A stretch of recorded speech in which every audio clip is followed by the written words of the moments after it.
Ayusin daw ni na Pangulong Duterte at US President-elect Donald Trump ang nabahirang relasyon ng Amerika at Pilipinas. Sinabi ni Pangulong Duterte sa kanyang pagdalo sa ika-20 anibersaryo ng isang ospital sa Cabanatuan, Nueva Ecija. Sa naging usapan daw nila ni Trump sa telepono, nagpahayag daw si Trump ng pagsuporta sa kanyang kampanya laban sa iligal na droga. Nakatakdang manumpa bilang ika-45 presidente ng Amerika si Trump sa darating na Sabado, 1:00 ng madaling araw, oras sa Pilipinas. Comes Trump. Good evening, Mr. President. It's evening here. I'd like to congratulate you on your victory. I think you're doing great. You make a good country. Oh, yes, this is President Duterte. Yes, sir. Well, you know, I think we have a bad fix in our relations. Forget about it. We'll reset a new one. You're doing it right. Pinasaringan din ni Pangulong Duterte ang ilang alagad ng simbahan na pumupuna sa mga patayan sa bansa na may kinalaman sa droga. Bukod sa simbahan, muli rin binatiko sa Pangulo ang mga human rights advocate at international organization. All I have to do is just raise my hands. Yeah. I will not do anything that is a sin against God. Extrajudicial killing. Lahat ng durog, alam mo naman, kayo dito alam niya, pagka ang tao bangag, lumalaban talaga yan. Ito mga, kaya dapat yung ibang pare magsyabo para maintindihan nila. I recommend 1 or 2 of the bishops. And sa kanila, walang syabo, pero asawa meron. Ngayon, here comes Trump. Good evening, Mr. President. It's evening here. I'd like to congratulate you on your victory. I think you're doing great. You make a good country. Oh, yes, this is President Duterte. Yes, sir. Well, you know, I think we have a bad fix in our relations. Forget about it. We'll reset a new one. You're doing it right. This son of a bitch, this guy, I do not name the in the boundary, they're throwing... So sabihin ko sila, anong asal na sundin ko? The America mismo, with all its pretensions and hypocrisy, dalawa ang makukuha ko. Here is a guy who said, continue with what you're doing, it's good. And this is son of a bitch is also saying that I should go to prison. Do you see, no? Ang Constitution mismo ganito, sinira nila because of their hatred for Marcos. They came up with a Constitution. Abogado, marami man tayo dito. The President can declare martial law.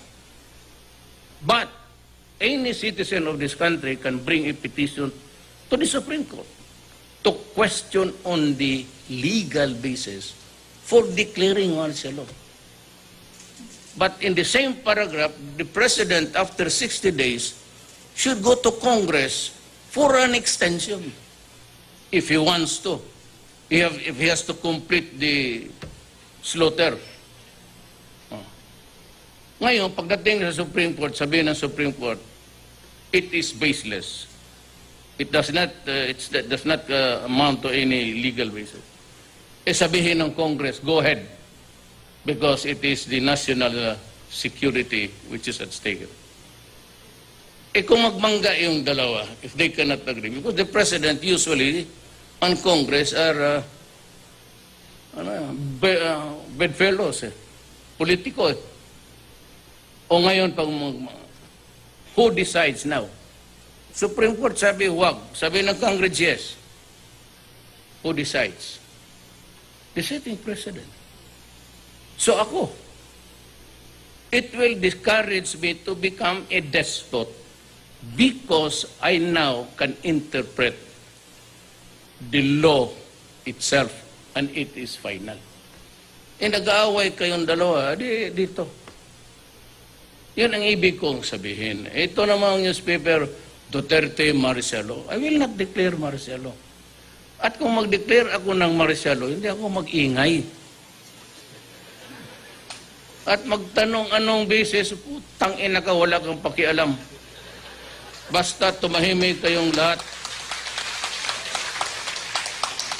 Ganon yan eh. Sino man ang gagong presidente mag-declare ako ng martial law o Supreme Court, pwede ba to? Congress, gano'n. Basta ako, it is not found in the Constitution. It is not written there. But if I feel as a president that I have to preserve my country, I will declare myself. Pero kung sabihin lang ninyo na peace and order gano'n, ngayon, tama ang military. There is no compelling reason really. But I will just fill you in as the days to come. It's ISIS coming in very fast. And itong Mindanao is a pure case of rising nationalism. Yung Mindanao, before Magellan came, more than 100 years, was already Islam. Kaya pagdating ng Kachila, pati tayo, there is no original Christian there. Kasi nandoon lahat, puro, ang Moro country was already Islam. So ang problema, yung rising nationalism, sila Normi Suarez, yung MILF, MN, they want their country back. Which is correct. Kanina yun eh. Kaming mga tatay ko, yung Kristiyano, pumunta lang doon, nakapag-asawa ng ang Mindanaoan. Pero ngayon, iba na ang istorya. Because the ISIS have contaminated Mindanao. Alam mo, you see the CNN TV, putok dito, putok doon. And the ISIS is a very, very cruel thing. I don't know what drives them crazy, but they burn children, they make young women by the thousands as slaves. Ayan ang delikado. Hindi pa dadating yan. Baka media kasi hindi nakikinig eh. Ang marinig lang nila yung martial law. Hindi ako stupido. Mas bright tayo sa kanila. Alam mo, sa totoo lang, kung mas bright sila sa akin, sila ngayon ang gumagamit nito. Kaya ako bright. And besides, it's I said it's a God-given, not even a gift. It's a God-given task, and I will not do it just for a flimsy reason. Perpetuate in power. I will tell you now. Please listen very carefully. Am I exceedingly happy, or I am glad? Am I glad that I am president? I'll give you the answer, truthfully. Truthfully, bunganga ako. I do not need it at the time of my life. At this time. So, takot-takutin ninyo ako yung Aos Duterte, yung yelo. Yung yelo, sige, nabaski na to. Ang yelo sa Bisaya, ice eh. Bumili ka ng yelo. That's ice. Matagal na natunaw yun. Pagtapos ng eleksyon, it melted. Sino pang gusto mag-liberal dito, Bio? Pwede wala. Sinong kaibigan ni Duterte? Kita mo na. Sinabi ko eh. Yan ako, estudyante. Duterte is not a statesman. Shit. I never studied to be a statesman. What I remember is taking up law. Kami ito, kakako ba sa Brad, sa San Beda. Wala akong statesman. Hindi ako 75 lang. Totoo yan. Since Sunny Dominguez, yung finance, classmate ko yan. Kindergarten, valedictorian hanggang college. Tugade, valedictorian yan. Tsaka bilyonaryo yan. Totoo lang. Yung brad ko sa... Karamihan ng anak ko, Ilocano eh. Kasi ang Talyones sa San Beda, halos, lahat ng Ilocano pumupunta doon. Kaya karamihan ko, brad ko, kaya puro Ilocano lahat yan. Eh, alam mo, you see it, CNN TV, putok dito, putok doon. And the ICE is a very, very cruel thing. I don't know what drives them crazy, but they burn children, they make young women by the thousands as slaves. Ayan ang delikado. Hindi pa dadating yan. Baka media kasi hindi nakikinig eh. Ang marinig lang nila yung Marcelo. Hindi ako estupido. Mas bright tayo sa kanila. Alam mo, sa totoo lang, kung mas bright sila sa akin, sila ngayon ang gumagamit nito. Kaya ako bright. And besides, it's, I said, it's a God-given, not even a gift, it's a God-given task. And I will not do it just for a flimsy reason. Perpetuate in power, I will tell you now. Please listen very carefully. Am I exceedingly happy or I am glad? Am I glad that I am president? I'll give you the answer. Truthfully. Truthfully, bunga nga ako. I do not need it at the time of my life. At this time. So, takot-takutin ninyo ako yung Aos Duterte, yung yelo. Yung yelo, sige, nabaski na to. Ang yelo sa Bisaya, ice eh. Bumili ka ng yelo, that's ice. Matagal lang natunaw yun. But in the same paragraph, the president, after 60 days, should go to Congress for an extension, if he wants to. If he has to complete the slaughter. Ngayon, pagdating sa Supreme Court, sabihin ng Supreme Court, it is baseless. It does not amount to any legal basis. Sabihin ng Congress, go ahead, because it is the national security which is at stake. Kung magmangga yung dalawa, if they cannot agree, because the president usually and Congress are bedfellows, politiko. O ngayon, who decides now? Supreme Court sabi, wag. Sabi ng Congress, yes.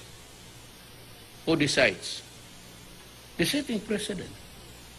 So ako, it will discourage me to become a despot because I now can interpret the law itself and it is final. Nag-aaway kayong dalawa, dito. Yun ang ibig kong sabihin. Ito namang newspaper, Duterte Marcelo. I will not declare Marcelo. At kung mag-declare ako ng Marcelo, hindi ako mag-ingay. At magtanong anong basis, putang ina ka, wala kang pakialam. Basta tumahimik kayong lahat. Ganon yan eh. Sino man ang gagong presidente mag-declare ako ng Marcelo o Supreme Court, pwede ba to? Congress, gano'n. Para maintindihan nila. O I-recommend one or two of the bishops. And sa kanila, walang siyabo, pero asawa meron. Ngayon, here comes Trump. Good evening, Mr. President. It's evening here. I'd like to congratulate you on your victory. I think you're doing great. You make a good country. Oh, yes. Is this President Duterte? Yes, sir. Well, you know, I think we have a bad fix in our relations. Forget about it. We'll reset a new one. You're doing it right. This son of a bitch, this guy, I do not name the in the boundary, they're throwing... So sabihin ko sila, anong asal na sundin ko? Amerika mismo, with all its pretensions and hypocrisy, dalawa ang makukuha ko. Here is a guy who said, continue with what you're doing, it's good. And this is son of a bitch is also saying that I should go to prison. Do you see, no? Ang Constitution mismo ganito, sinira nila because of their hatred for Marcos. They came up with a Constitution. Abogado, marami man tayo dito. The President can declare martial law. But any citizen of this country can bring a petition to the Supreme Court to question on the legal basis for declaring martial law. Basta ako, it is not found in the Constitution. It is not written there. But if I feel as a president that I have to preserve my country, I will declare myself. Pero kung sabihin lang ninyo na peace and order gano'n, ngayon, tama ang military. There is no compelling reason really. But I will just fill you in as the days to come. It's ISIS coming in very fast. And itong Mindanao is a pure case of rising nationalism. Yung Mindanao, before Magellan came, more than 100 years was already Islam. Kaya pagdating ng Kachila at pati tayo, there is no original Christian there. Kasi nandoon lahat, puro, ang Moro country was already Islam. So ang problema, yung rising nationalism sila Normi Suarez, yung MILF, MN, they want their country back. Which is correct. Kanina yun eh. Kaming mga tatay ko, yung Kristiyano, pumunta lang doon, nakapag-asawa ng ang Mindanaoan. Pero ngayon, iba na ang istorya. Because the ISIS have contaminated Mindanao.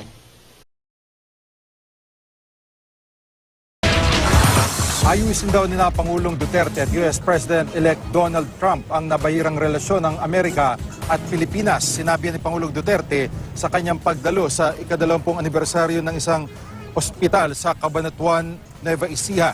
Sa naging usapan daw nila ni Trump sa telepono, nagpahayag daw si Trump ng pagsuporta sa kanyang kampanya laban sa illegal na droga. Nakatakdang manumpa bilang ika-45 presidente ng Amerika si Trump sa darating na Sabado, 1:00 ng madaling araw, oras sa Pilipinas. Comes Trump.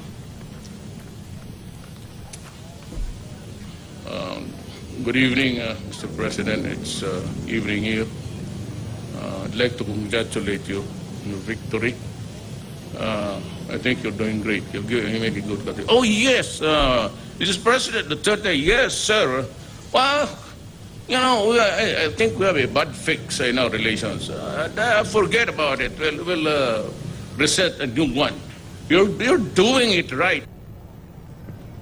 Pinasaringan din ni Pangulong Duterte ang ilang alagad ng simbahan na pumupuna sa mga patayan sa bansa na may kinalaman sa droga. Bukod sa simbahan, muli rin binatiko sa Pangulo ang mga human rights advocate at international organization. All I have to do is just raise my hands. Yeah. I will not do anything that is a sin against God. Extrajudicial killing. Lahat ng durog, alam mo naman, kayo dito alam niya, pagka ang tao bangag, lumalaban talaga yan. Ito mga, kaya dapat yung ibang pare